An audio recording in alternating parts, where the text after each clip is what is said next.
Assalamualaikum warahmatullahi wabarakatuh. Kembali berjumpa para sahabat medsos sekalian. Ya, semoga kita semua selalu dalam keadaan bahagia apapun situasi dan kondisi kita ya. Dan juga semoga kita semua selalu mengejar petunjuk ya, dari Allah ya. Di kesempatan kali ini masih membahas tentang pendapat-pendapat dari para ulama yang terkenal di masyarakat ya, tentang guru ruhani atau mursyid ya.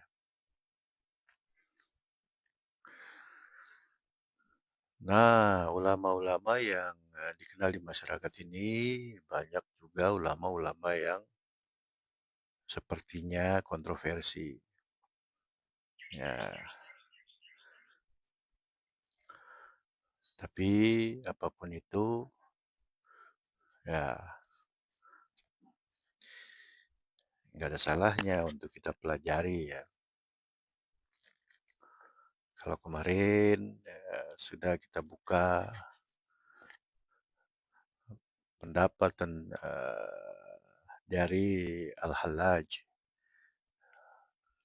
tentang mursyid ya. Nah sekarang Al-Hallaj versi Indonesia, yaitu Syekh Siti Jenar. Nama aslinya adalah Syekh Abdul Jalil ya. Ya, aslinya dari Persia, bukan dari uh, Indonesia. Ya nanti ini pendapat-pendapat ini hanya ringkasan dari berbagai sumber ya. Semua pendapat-pendapat ulama itu dari berbagai sumber. Ya nanti saya sertakan dengan coba untuk saya padukan dengan pemahaman-pemahaman terkini ya. Baik ya, saya mulai. Syekh Siti Jenar atau yang lebih dikenal dengan nama Manunggaling Kawula Gusti. Nah ini ajarannya ya. Manunggaling Kawula Gusti ini ajarannya. Tapi entah disebar untuk memberikan kesan negatif atau gimana. Terlepas dari itu ya.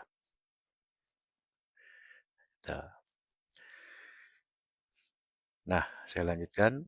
Memiliki konsep mursyid atau pembimbing yang berbeda dengan pemahaman umum dalam Islam. Dalam ajarannya, konsep mursyid tidak dipahami sebagai pembimbing yang langsung memberikan wahyu atau pengetahuan khusus, tapi lebih kepada pembimbing yang membantu manusia untuk mencapai kesatuan dengan Tuhan melalui pemahaman yang lebih dalam tentang Manunggaling Kawula Gusti. Ya, Manunggaling Kawula Gusti ini ya, Kawula Gusti itu kan Tuhan gitu. Manunggal itu ya menyatu maksudnya.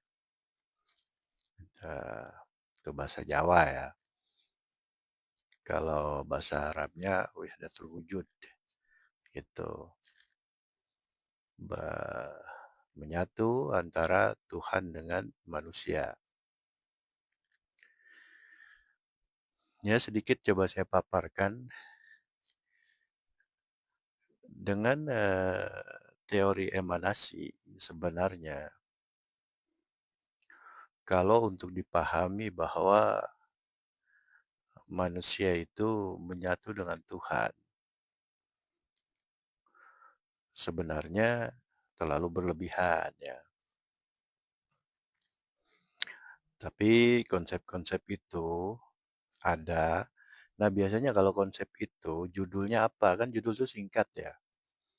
Misalkan sedang menceritakan tentang Amerika, sejarah Amerika segitu kan misalkan, atau sejarah Indonesia. Oh, itu bisa berjilid-jilid dari mulai kawasan yang belum bernama Indonesia, pemerintahannya seperti apa, oh kerajaan dan lain sebagainya kan gitu. Tapi judulnya hanya sedikit, sejarah Indonesia gitu, atau sejarah perkembangan Indonesia. Nah, begitu juga dengan konsep-konsep ini. Kalau kita cerna hanya kata-kata itu menyatu dengan Tuhan, apalagi kita orangnya baperan kan, ya sudah kita akan menganggap jelek. Tapi kalau kita pelajari, kita menemukan sesuatu, anggaplah kita menemukan sesuatu yang nggak pas. Ya, ya maksudnya kita awalnya nggak baper dulu kan, kalau kita menemukan sesuatu yang nggak pas. Kita pelajari dulu, gitu. Nah, kita pelajari sedetil-detilnya, kita studi banding dan lain sebagainya. Nah, sampai kepada misalkan pemahaman, oh benar ternyata memang menyimpang. Nah, misal seperti itu kesimpulannya setelah kita meneliti kan. Nah, ya sudah, setelah menyimpang, oh pernah ada pemahaman seperti ini di dunia Islam misalkan. Kalau menyimpang, nah misalkan seperti Imam Ghazali mengatakan tentang Al-Hallaj kan. Seandainya aku ada di situ di saat akan eksekusi hukuman mati untuk Al-Hallaj, maka maka akan aku larang eksekusi itu. Nah, itu maksudnya apa? Apa karena kesian Imam Ghazali? Oh iya dia salah memang, tapi jangan di mati juga lah misalkan gitu. Atau apa? Atau setuju? Atau malah menyalahkan orang-orang yang nggak paham main eksekusi aja. Ayo gimana? Oh kalian ini nggak paham, pelajari dulu, jangan main eksekusi. Dia lebih benar daripada kamu. Misalkan begitu pendapat Imam Ghazali tentang Al-Hallaj. Ayo gimana? Nah, dan lain sebagainya. Jadi ini hanya sebuah penamaan. Gampangnya tuh gini. Segala sesuatu yang wujud di dunia, segala yang ada di dunia ini ah, berfisik, berjasmani atau bermateri kan, itu ada dari yang maha ada. Kalau orang yang sudah nyampe kesadarannya kepada ah, yang maha ada, tentu yang ada ini fana aja tuh, fata morgana. Fata morgana itu kan nggak ada ya, fata morgana disingkat jadi fana gitu. Tapi bukan berarti kayak orang buta, oh ini nggak ada, ini nggak ada, bukan gitu. Tapi maksudnya nggak terpengaruh hatinya sama selain Allah gitu. Sesederhana itu, padahal ini tentang kalau kita pahami di dimensi dunia itu hanya tentang akhlak hati atau akhlak aja. Makanya tasawuf itu ya ilmu akhlak katanya kan gitu. Tapi nggak mungkin orang bisa berakhlak secara jasmani kalau hatinya itu nggak berakhlak. Munafik dong, misalkan dia benci orang tapi senyum, senyum, senyum, senyum. Berapa lama bertahan hatinya benci, tekanan benci, tapi mukanya tetap senyum apa kan. Nah, lama-lama bisa koslet gitu. Ya pokoknya nggak cocok lah masih ilmu psikologis kan gitu. Nah, ilmu ketuhanan itu menserasikan antara jasmani dan ruhani. Seperti itu. Dengan seluruh sifat jamal dan jalalnya Tuhan. Hanya itu aja sebenarnya. Cuma kan dengan judul Manunggaling Kaulo Gusti bisa jadi juga eh, namanya buku kan. Kita jangan menutup mata juga ada yang apa mensabotase atau gimana untuk menjelek-jelekan suatu paham, suatu anggaplah aliran atau gimana. Gak lepas dari kebijakan-kebijakan politik saat itu dan gimana dibangun opini negatif terhadap sesuatu. Kemungkinan itu malah besar banget padahal. Pastilah. Nah, ya. Ya, pokoknya secara mudahnya tuh namanya tulisan bisa dirubah-rubah nggak? Digeser-geser sedikit, digeser-geser sedikit. Ya, ya kan? Ya bahkan Al-Quran aja tuh sempat ada wacana ingin merubah sedikit-sedikit, ada yang ingin merubah sedikit-sedikit tuh. Saya pernah dengar itu tahun 2001 malah saya dengarnya tuh. Sekarang 2025 nggak tahu tuh. Ya tapi karena Quran ini masternya, inna nahnu nazzalna dzikra wa inna lahu lahafizun kan. Sesungguhnya kami ini kan sistem kan. Nazzalna kami menurunkan adzikra. Adzikra Quran. Cuman pakai julukan adzikra. Berarti Quran yang di sana dan Quran yang di sini gitu. Wa inna lahu lahafizun dan kamilah yang akan menjaganya, memeliharanya, keasliannya. Baik yang di Lauhul Mahfuz ya itu mah nggak usah dibahas, pasti asli lah. Nggak bakal tersentuh apapun. Dan yang Quran jadi ini berupa lembaran-lembaran, 30 juz mushaf kan. Ah, makanya disebut adzikro di Quran itu ya. Seperti itu. Jadi gampangnya tentu jangan terburu-buru untuk punya pandangan negatif segala terhadap segala sesuatu ya. Ya, ya kita contoh aja Nabi Muhammad kan. Walaupun kalau di ranah sedang mendidik Nabi Muhammad mengajarkan bahwa setan iblis itu ya musuh yang nyata, maka perangilah dan lain sebagainya kan gitu kan. Banyak literasinya ada. Tapi ya perang harus anggap musuh yang nyata dan perangilah itu bagaimana gitu kan. Bahkan Nabi ya di saat ketemu iblis ya biasa aja ngobrol ya ada juga Nabi marah kepada iblis dan lain sebagainya kan. Atau ya, ya sebab itu pula makanya keluar tata cara dalam peperangan gitu. Di Islam itu kan ada fikih tentang perang zaman Nabi kan yang dipakai itu. Nggak boleh membunuh anak kecil, orang tua renta, wanita, atau musuh yang telah menyerah. Jadi peraturannya itu syariat yang terbentuk dari langit gitu. Itu tentang jihadnya ya. Seperti itu. Jadi kita buka hati terhadap apapun. Karena apapun itu, sekalipun pemahaman yang sangat menyimpang, ya tinggal kita cari tahu persis itu menyimpang apa enggak. Ya kemudian apa namanya? Ya kalau orang yang kolbunya hidup sih nggak bakal ikut-ikutan ya tinggal kita nggak ikut kan begitu. Cuman kan kita untuk mengetahui itu menyimpang apa enggak, nalar kita aja masih mampet dan begitu. Masih kayak katak dalam tempurung, repot. Ya makanya di awal itu yang dipelajari adalah ilmu fisudur. Ilmu itu di dada, laisa fisutur, bukan di bermateri lah gampangnya begitu.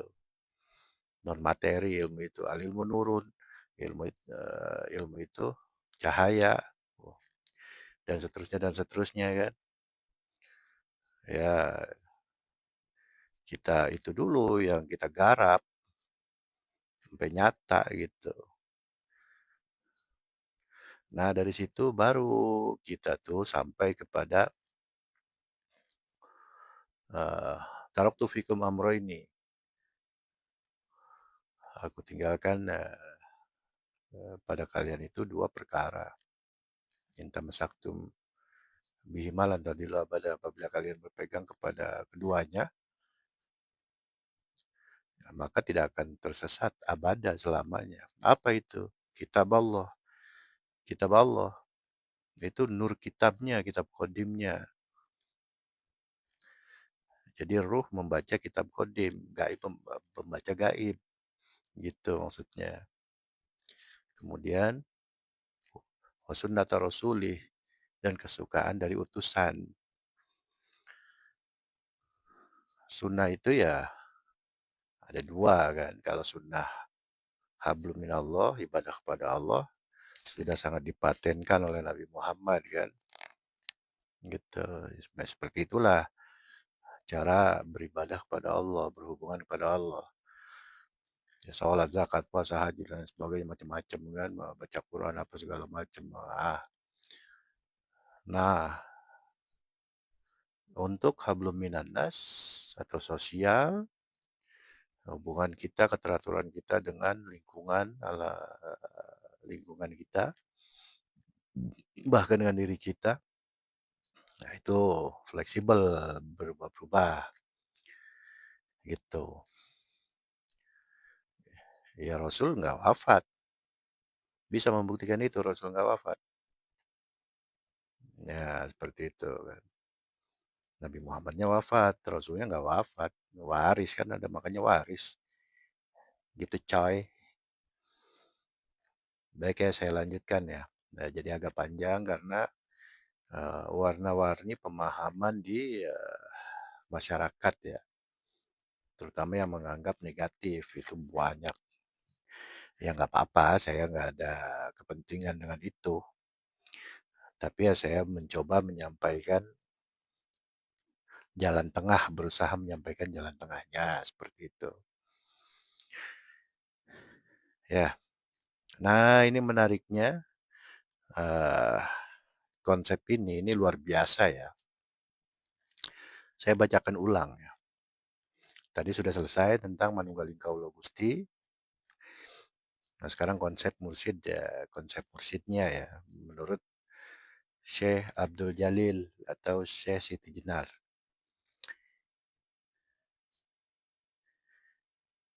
Konsep mursyid atau pembimbing yang berbeda dengan pemahaman umum dalam Islam. Dalam ajarannya, konsep mursyid tidak dipahami sebagai pembimbing yang langsung memberikan wahyu atau pengetahuan khusus. Ya, ah, baik kita lanjutkan saja ya ketersambungannya nih.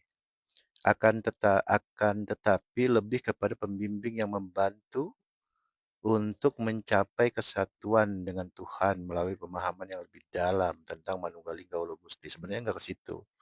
Itu ada tahapan-tahapan.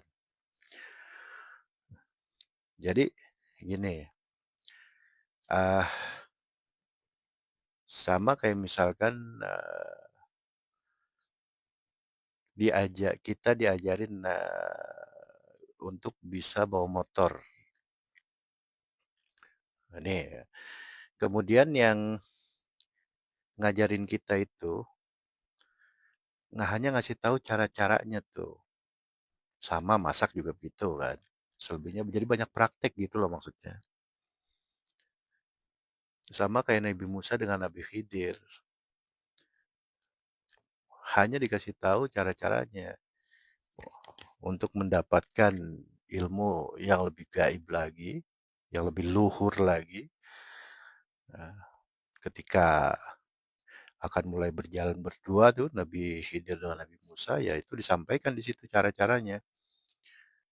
Bersabarlah, Engkau tidak akan kuat ya namanya Musa tetap merasa bisa kan, kayak gitu. Walaupun udah diperingatkan kau nggak akan kuat, ya baik kalau memang bisa ya bersabarlah dan jangan bertanya sampai 3 kali.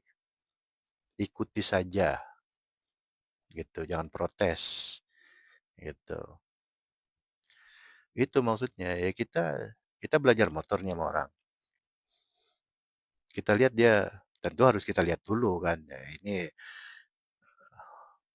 repotnya memang kalau ilmu duniawi kan kita bisa lihat kan. Kalau ilmu ketuhanan bagaimana ngelihatnya? Kan gitu kan.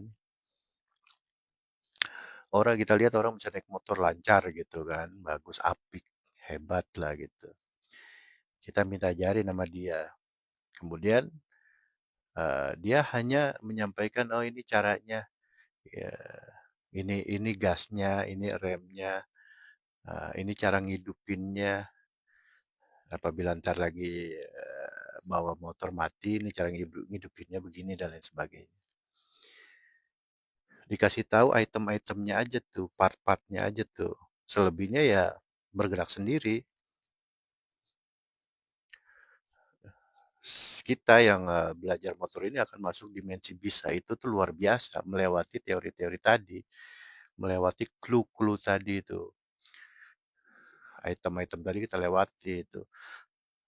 Jadi clue-clue tadi atau item-item tadi itu seperti menyatu dalam diri kita, dalam kebiasaan kita untuk mengendarai motor kan begitu, ya kan?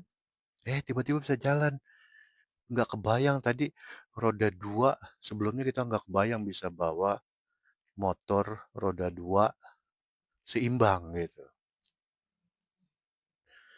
Tapi ini bisa ternyata.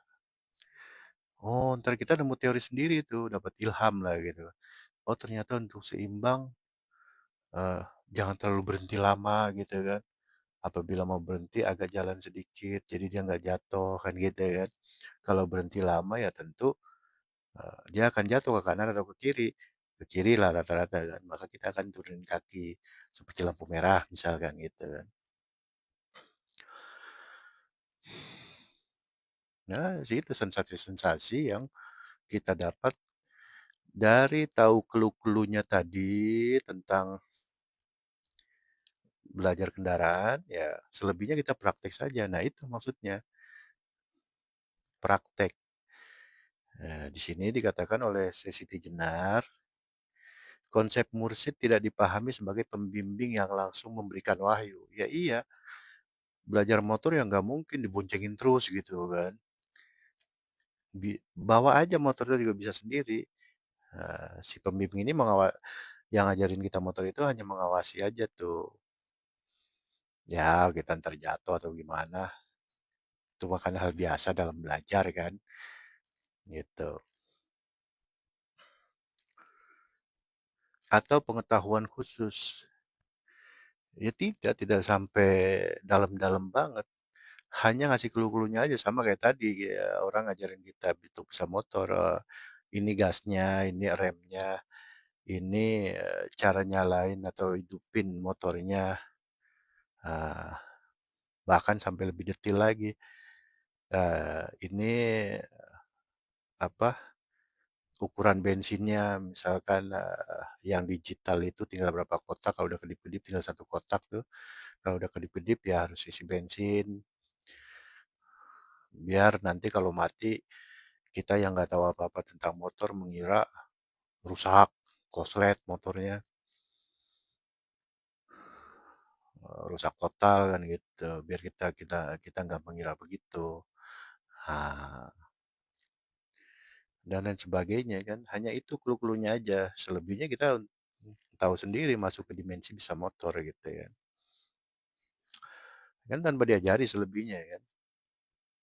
Gitu maksudnya. Sama kayak belajar masak juga gitu kan. Misalkan untuk masak apa nih? Nah, bahannya ini. Nah, disatukan ukurannya segini, segini, segini, segini, selebihnya praktek. Nah, dari praktek itu digerojok ilmu masak itu. Oh, ini keasinan, oh ini kurang asin, oh ini macam-macam ntar itu. Digerojok sendiri dari praktek masak gitu. Ya, Ini maksudnya Siti Jenar tuh begitu, nggak berlebihan, ini langsung lompat kepada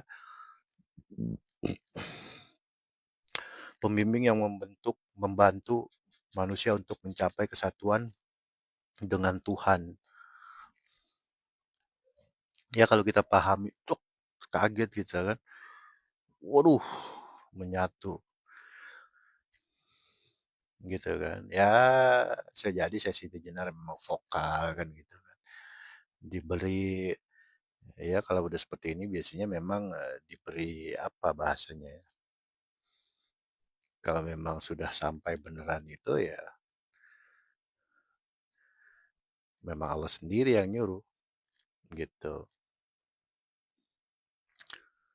Ya, seperti itu ya gambarannya. Jadi ah, konsep mursyid tidak dipahami sebagai pembimbing yang langsung memberikan wahyu atau pengetahuan khusus. Ia tidak ikut campur dalam hal murid menerima ilham-ilham atau ilmu laduni dari Allah, gampangnya begitu. Hanya memberitahu cara-cara untuk membuka ilham-ilham itu, gampangnya begitulah. Ya, baik, lanjut saja ya. Itu udah agak panjang sih. Berikut penjelasan lebih rinci. Manunggaling Kaulo Gusti Allah ini dipaparin di sini ya. Ajaran utama Syekh Siti Jenar itu menekankan kesatuan atau persatuan antara hamba Kaulo dengan Tuhan Gusti. Konsep ini dipahami sebagai pemahaman bahwa Tuhan adalah tempat kembalinya semua makhluk dan bahwa pada hakikatnya hamba dan Tuhan adalah satu kesatuan. Ya, ini bisa dipahami di teori emanasi ya, yang dikeluarkan oleh Ibnu Sina dan Al-Farabi. Ya, silakan dicari sendiri ya, atau nanti akan saya bawakan di video khusus ya.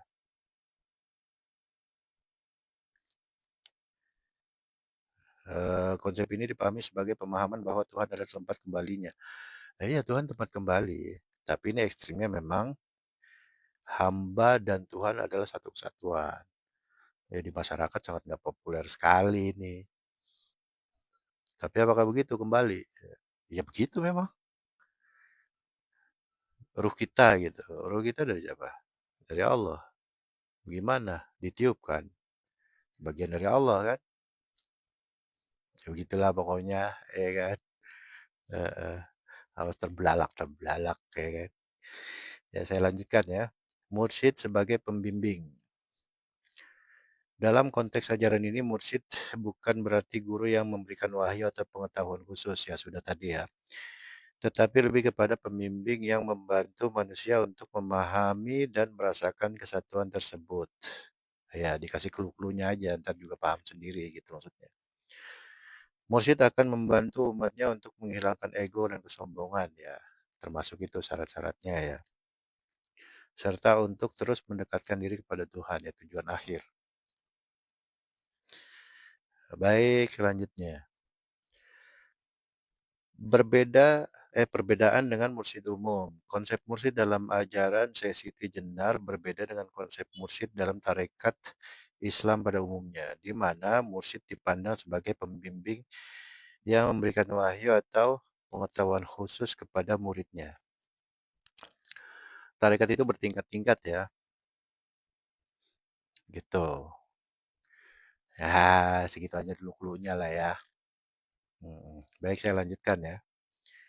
Pentingnya pemahaman. Pemahaman yang benar tentang Manunggaling Kaulo Gusti sangat penting dalam ajarannya Syekh Siti Jenar. Mursyid akan membantu umatnya untuk memahami konsep ini dengan benar, sehingga mereka dapat mencapai kesatuan dengan Tuhan. Ekstrim memang langsung ke situ aja, menyatu dengan Tuhan, menyatu dengan Tuhan, menyatu dengan Tuhan. Itu. Ya bukan itunya ya, bahasa gampangnya ya awaluddin marifatullah, awal mula beragama itu kenal kepada Allah. Kita tuh harus beragama, harus teratur dunia akhirat kita kan gitu. Ya caranya kenal dulu sama yang menciptakan semuanya. Gampangnya tuh begitu. Cuman kalau konsep Sesi Jenar, saya nggak tahu ya ini dipopulerkan oleh siapa, apa oleh Sesi Jenar sendiri. Kesatuan dengan Tuhan, kesatuan dengan Tuhan, kesatuan dengan Tuhan, Tuhan kan gitu kan. Apa sih bahasa Arabnya tuh? Wahdatul wujud. Wah, tapi kalau kita paham konsep emanasi mah yang begini biasa aja. Ya, berhubung memang di masyarakat kita nggak populer tentang gini-ginian, jadi bisa jadi agak-agak wow, wow, wow kan gitu kan. Tapi ya itu tadi makanya jargon saya tuh semoga kita selalu bisa membuka hati untuk mendapatkan hidayah kan gitu ya. Maksudnya apa? Belajar yang eh, benar, jangan berhenti untuk selalu belajar. Tapi ya ingat, ilmu yang asli itu adalah nur. Nur. Wah kita belajar mati-matian kan, tapi pakai otak, ya kan? Sehebat-hebatnya dia tangkap otak itu, begitu tidur aja, hilang semua ilmunya. Kalau ilmu nur mah, kita tidur, nggak hilang deh coy, gitu. Ya belajar di sini maksudnya belajar yang kafah, cie. Waduh, kayak suatu organisasi ini saya ngomong kafah-kafah ya. Ah, ya menyeluruh belajar ya, jasmani dan rohani, otak dan hati, jasmani dan nur, nah, gitu. Otak dan nur, kolbu, nur di dada. Ya seperti itu. Ini udah selesai. Oh nggak ada lagi ya. Baik, segitu dulu. Eh, saya mohon maaf apabila banyak kekeliruan, salah-salah kata dan lain sebagainya. Saya mohon dibukakan pintu maaf. Salam bahagia, jangan lupa untuk selalu bisa bahagia dalam kondisi kita apapun ya. Kemudian jangan lupa untuk selalu mengejar petunjuk dari Allah. Ya, baik. Ilahi anta maksudi wa ridhaka matlubi. Wassalamualaikum warahmatullahi wabarakatuh.